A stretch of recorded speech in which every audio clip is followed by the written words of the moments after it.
Genesis says light came first, but the sun came later. What was this first light over creation? There was evening and morning before the sun ruled the day. Even time obeyed before stars appeared. Later, God placed the sun, moon, and stars above. The heavens received their order. God formed man from dust. The mystery was not the dust, but how dust became a living soul.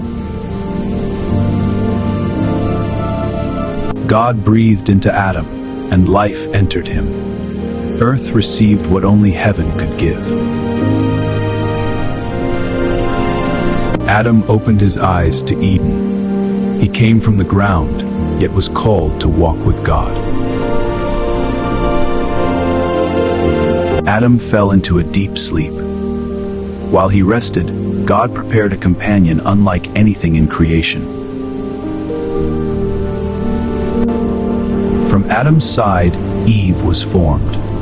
Not beneath him, but beside him in divine design. When Adam awoke, he saw Eve. The first human relationship began with wonder, unity, and mystery. In Eden's center stood one forbidden tree.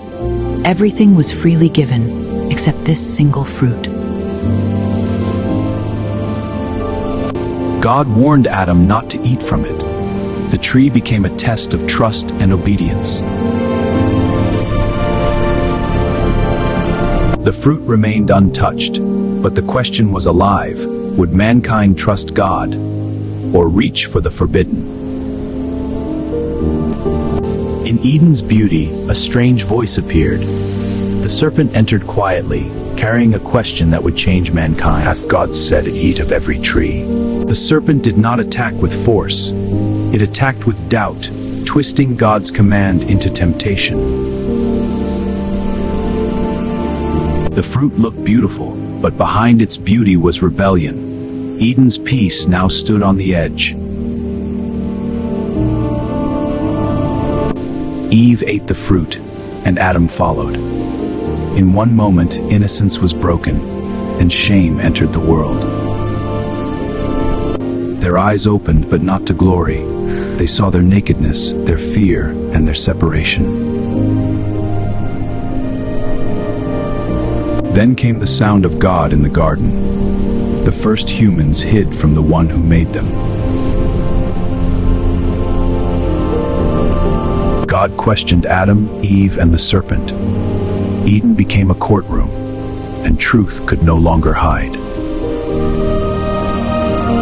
The serpent was cursed to crawl, but inside the curse, God hid the first promise of victory. God spoke of a coming seed who would crush the serpent. The first prophecy was born in Eden.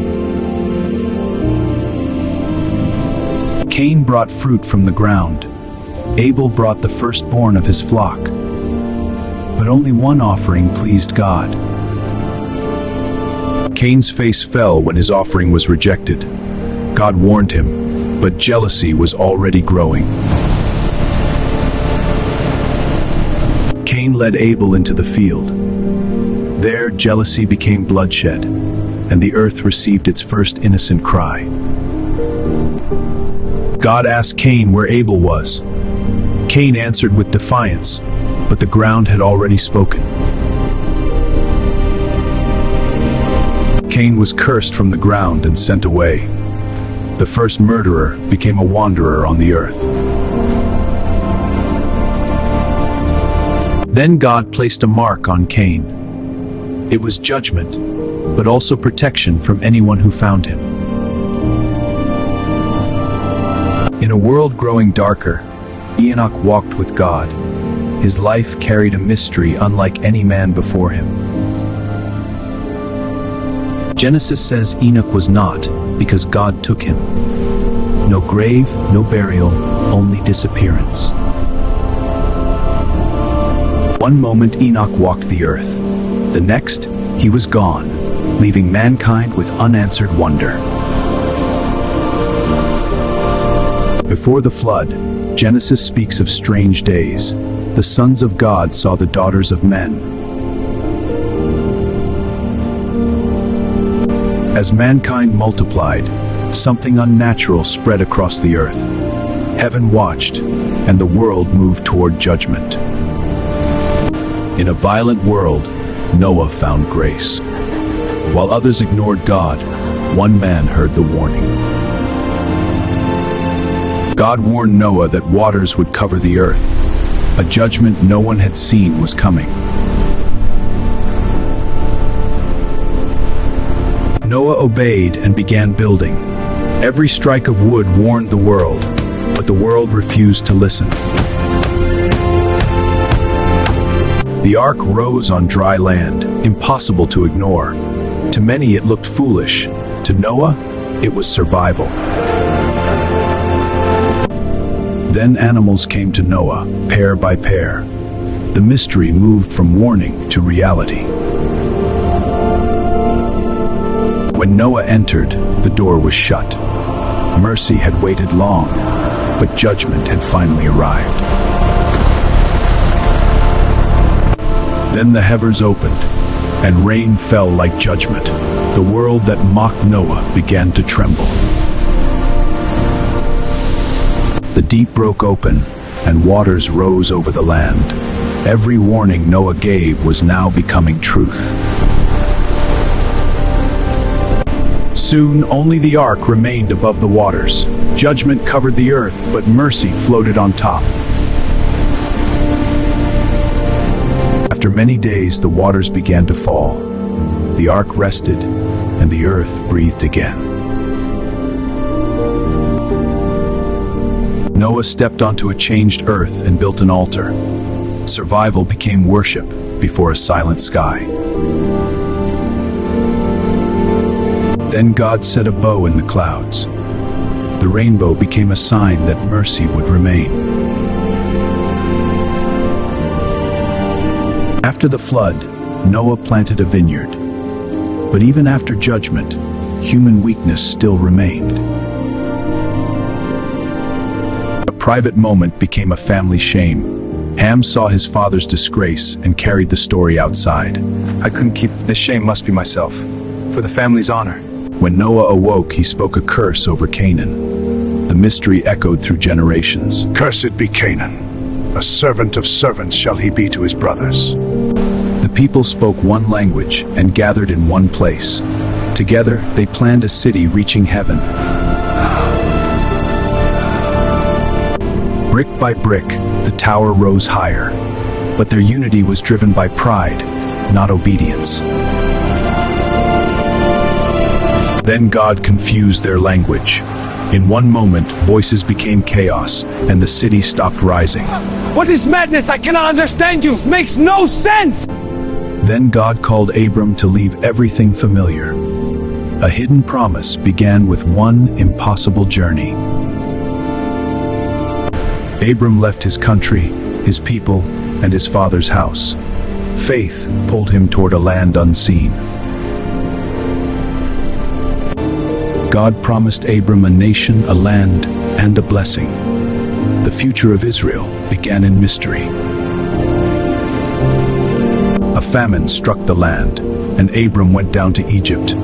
But fear followed him into Pharaoh's kingdom. Abram feared for his life and called Sarai his sister. Soon, Pharaoh's house was pulled into danger.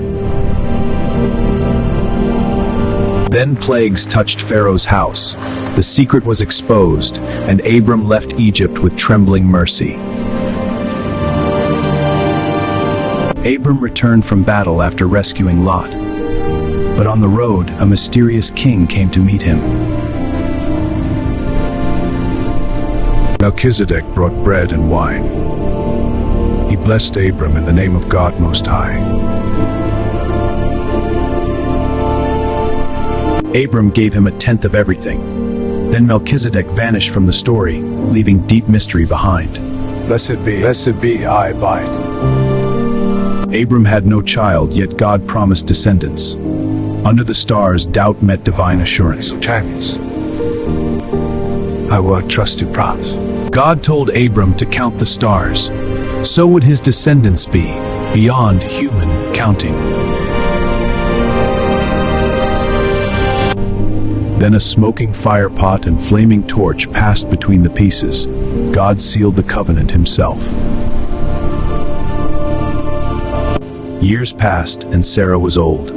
Yet God promised she would still bear a son. Sarah, did you hear? The promise.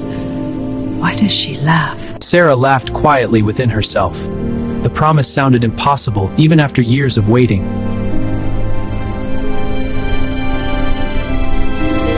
Is anything too hard for the Lord? Sarah's laughter became prophecy. Abraham saw 3 strangers near the oaks of Mamre, but these visitors carried heaven's message. Abraham served them bread, meat, and milk. Ordinary hospitality became a meeting with the divine. Then the visitors spoke of Sodom. The promise of birth and the warning of judgment came together. Sodom and Gomorrah looked alive, but heaven had already heard their cry. Judgment was moving closer. 2 angels entered Sodom at evening. Lot saw them, bowed low, and begged them to enter his house. At dawn, fire fell from heaven. The cities that ignored warning disappeared beneath divine judgment. Hurry! Do not look back! The angels warned them to flee and not look back. Behind them, Sodom burned under judgment. The city! Do not turn! But Lot's wife looked back. One glance revealed a heart still tied to the city.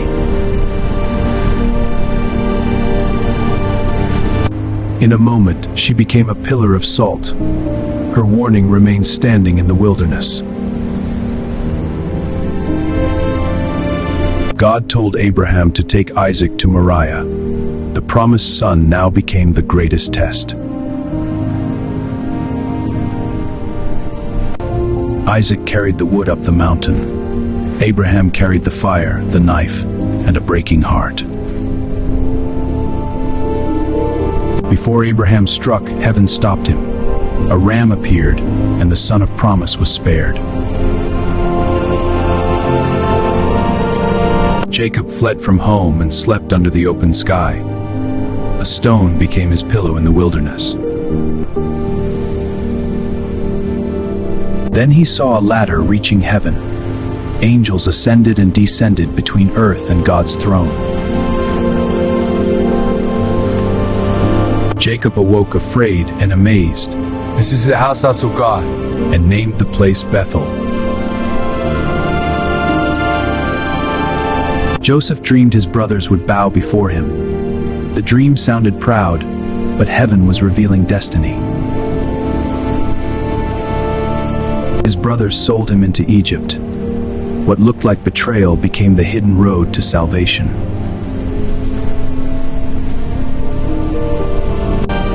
Years later, Joseph stood before Pharaoh. The dreamer became ruler, and God turned suffering into rescue. Genesis begins with creation and ends with a coffin in Egypt.